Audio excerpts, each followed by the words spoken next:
লাউয়ের যে এত সুন্দর পায়েস হয় বন্ধুরা, না খেলে আর না না বানিয়ে এভাবে খেলে বুঝতে পারবে না। দারুণ একদম, ক্ষীর বলো পায়েস বলো, লাউ দিয়ে বানিয়েছি। খুব সহজভাবেই বানিয়েছি। পুরো ভিডিওটা দেখো বন্ধুরা মন দিয়ে।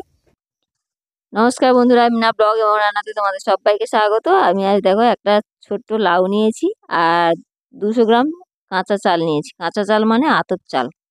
দেখো ভিজিয়ে আমি ঝরঝরে করে ছেঁকে নিয়েছি চালটা। আর লাউ, একটা ছোট্ট নরম লাউ নিয়েছি। লাউটা আমি কেটে মানে ছাড়িয়ে গ্রেট করে নেব গ্রেটারের সাহায্যে। দেখো কিভাবে আমি কেটে নিচ্ছি লাউটা। একদম নরম লাউ, দেখো একদম ছোট্ট লাউ। লাউটাকে আমি ভালো করে ছাড়িয়ে নেব। দেখো ছাড়ানো হয়ে গেছে। পুরো লাউটা আমি ভালো করে ছাড়িয়ে নিয়েছি আর গ্রেটারের সাহায্যে আমি গ্রেট করে নেব। পুরো ভিডিওটা দেখো বন্ধুরা মন দিয়ে, অনেক টিপস আছে এর মধ্যে।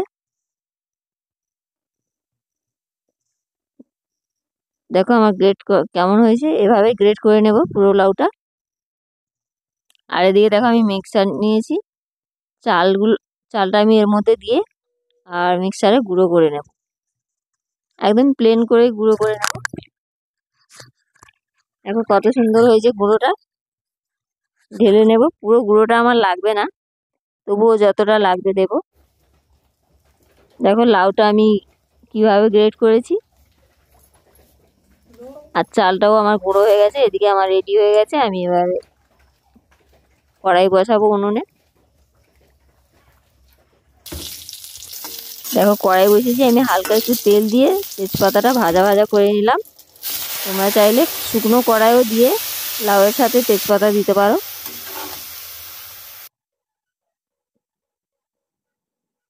লাউটা ভালো করে নাড়িয়ে আমি ঢাকা দিয়ে দেবো।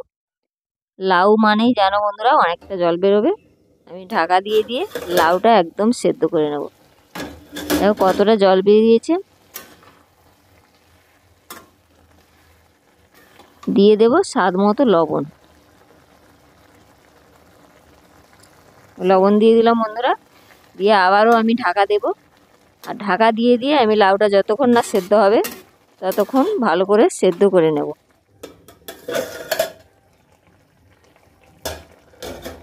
দেখো লাউটা কিভাবে সেদ্ধ হয়েছে।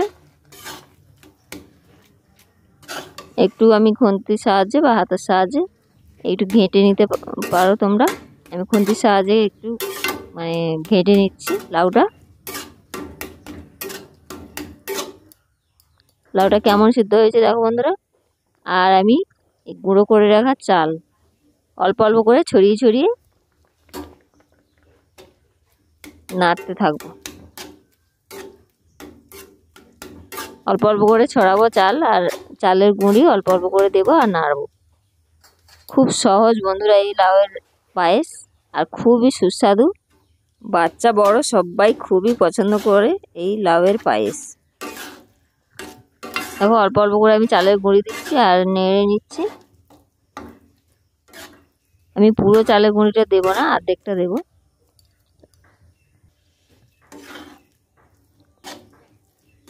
দেখো কিভাবে আমি নাড়িয়ে নাড়িয়ে একদম লাউটাও সেদ্ধ হয়ে গেছে আর চালের গুঁড়িটাও ভালো করে মিশিয়ে নিচ্ছি এর মধ্যে।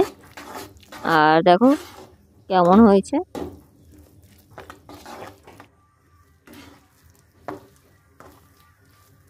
একদম বন্ধুরা শুকিয়ে ভালো হয়ে একদম রসটা টেনে মানে শুকিয়ে গেছে।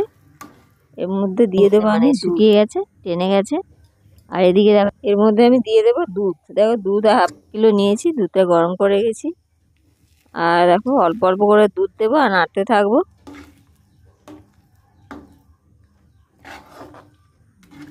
অল্প অল্প করে দুধ দেবো আর নাড়তে থাকবো বন্ধুরা। দেখো লাউ আর চাল আর দুধ, দেখো পুরো দুধটা আমি দিয়ে দিলাম।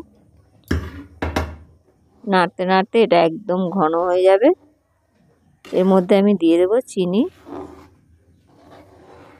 নাড়তে কতটা দেখো ঘন হয়ে গেছে, দিয়ে দিলাম এলাচ। 3টে এলাচ আমি এমনি চিড়ে দিয়ে দিলাম, খুব ভালো গন্ধ হবে। আর দেখো নাড়তে নাড়তে একদম ঘন হয়ে গেছে। দিয়ে দেবো চিনি। চিনি দেওয়ার পরে তোমরা নারকেল কোড়া, কাজু কিশমিশ সব কিছু দিয়ে ভালো করে নাড়িয়ে আর নামিয়ে নিতে পারো বন্ধুরা। আমি এখানে নারকেল কোড়া দিলাম না। তো পায়েস একদম রেডি। আমি দিলাম কিশমিশ আর বাদাম। দেখো পায়েসটা একদম রেডি হয়ে গেছে, কত সুন্দর হয়েছে, একদম লাউয়ের পায়েস বন্ধুরা। দেখো নামিয়ে নিয়েছি আমি। খুব সহজেই বানাতে পারবে বন্ধুরা এই লাউয়ের পায়েস। ভিডিও ভালো লাগলে লাইক করো, কমেন্ট করো, সাবস্ক্রাইব করো আমার চ্যানেল, সাথে থাকো বন্ধুরা।